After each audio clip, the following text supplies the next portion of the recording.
ஓம் ஸ்ரீ குருபியோ நமக. ஓம் ஸ்ரீ மகா பெரியவா சரணம். பிப்ரவரி 28 புதன்கிழமை சங்கடகர சதுர்த்தி. அன்னைக்கு தினம் விநாயகருக்கு உகந்த இந்த ஒரு பூவை ஓடுற தண்ணீரில் விடுறது மூலயமா உங்களோட கடன் பிரச்சனையும் கூடிய சீக்கிரம் தீரும். மனுஷனோட தலையாய பிரச்சனைகளில் முதல் பிரச்சனையே கடன் தான். கடன் இல்லாத வாழ்க்கை நிம்மதியான வாழ்க்கை. கடன் அப்படிங்கிற விஷயம் வாழ்க்கையில் வந்துட்டாலே நிம்மதி அப்படிங்கிற வார்த்தைக்கு வாழ்க்கையில் இடமில்லாமல் போயிடும்.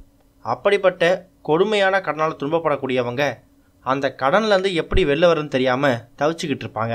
அந்த கடன்லேருந்து விடுபடுறது மட்டும் இல்லாமல் அவங்களோட பொருளாதார நிலையில் கொஞ்சம் மேம்பட்டு நல்ல செல்வ செழிப்போட வாழணும் அப்படிங்கிறது தான் எல்லாரும் விரும்புவாங்க. அப்படிப்பட்ட வளமான வாழ்க்கையை தரக்கூடிய ஒரு எளிமையான வழிபாட்டு முறையை தான், அதுவும் சங்கடகர சதுர்த்தி அன்னைக்கு பண்ணக்கூடிய விநாயகர் வழிபாட்டு முறையை பற்றி தான் இந்த பதிவில் பார்க்க போகிறோம். எல்லா விதமான பிரச்சனைகளுக்கும் ஒரு எளிமையான தீர்வாக இருக்கக்கூடியவர் விநாயகர் பெருமான். அவரை நினச்சி மனசார வேண்டிக்கிட்ட எதுவுமே நமக்கு அள்ளி அள்ளி கொடுத்துருவார். அப்படிப்பட்ட விநாயகர் நினச்சி இந்த ஒரு வழிபாடை செய்யும்போது நம்மோட தீர்க்க முடியாத கடனும் தீர்க்க முடியாத பிரச்சனையும் தீர்ந்துடும். இந்த பரிகாரத்துக்கு தேவையான ஒரு முக்கியமான பொருள் மாம்பூ, அதாவது மாமரத்துலேருந்து கிடைக்கக்கூடிய பூ. இப்போ மாம்பூ சீசன் டைம் தான், கண்டிப்பாக எல்லா மரங்கள்லையும் இருக்கும். அதனால் இந்த பரிகாரத்தை செய்யறதுக்கு இந்த காலம் ஒரு தகுந்த காலம் அப்படின்னே சொல்லலாம். ஒருவேளை மாம்பூ கிடைக்காதவங்க ஒரு கொத்து மா இலை எடுத்துக்கலாம், அதில் எந்த தவறும் இல்லை. ஒரு கொத்து இல்லைனா 3 கொத்து மாம்பூக்கள், மாம்பூ இல்லாதவங்க மாங்கொத்து எடுத்துக்கோங்க. பொதுவாகவே புதன்கிழமை அப்படிங்கிறது விநாயகர் பெருமானுக்கு உகந்த ஒரு நாள். அதுலேயும் சங்கடகர சதுர்த்தி புதன்கிழமை வர்றது ரொம்ப விசேஷம். முதல் நாளே உங்களுக்கு தேவையான மாம்பூ இல்லைனா மா இலையை தயார்படுத்தி வச்சுக்கோங்க. காரணம், புதன்கிழமை காலையிலேயே தான் நம்ம இந்த பரிகாரத்தை செய்ய போகிறோம்.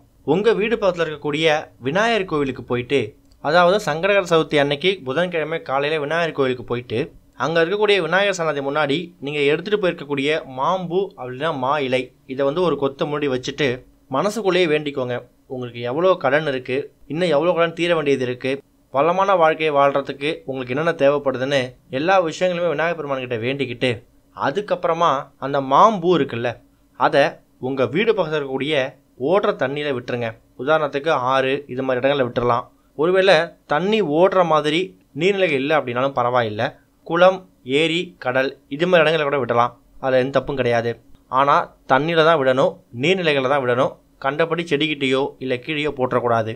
சங்கடகர சதுர்த்தி அன்னைக்கு ஆரம்பிக்கக்கூடிய இந்த ஒரு பரிகாரத்தை 3 புதன்கிழமை நீங்கள் தொடர்ந்து செய்யணும். உதாரணத்துக்கு பிப்ரவரி 28 புதன்கிழமை சங்கடகர சதுர்த்தி அன்னைக்கு இதை நீங்கள் ஸ்டார்ட் பண்ணுறீங்க அப்படின்னா அதுக்கு அடுத்த வாரம் வரக்கூடிய புதன்கிழமை, அதுக்கு அடுத்த வாரம் வரக்கூடிய புதன்கிழமைன்னு 3 வாரம் தொடர்ச்சியாக முயற்சி பண்ணி பாருங்கள். பொதுவாகவே மாவிலைகள்லாம் வீட்டு விசேஷத்துக்கு கட்டுவாங்க.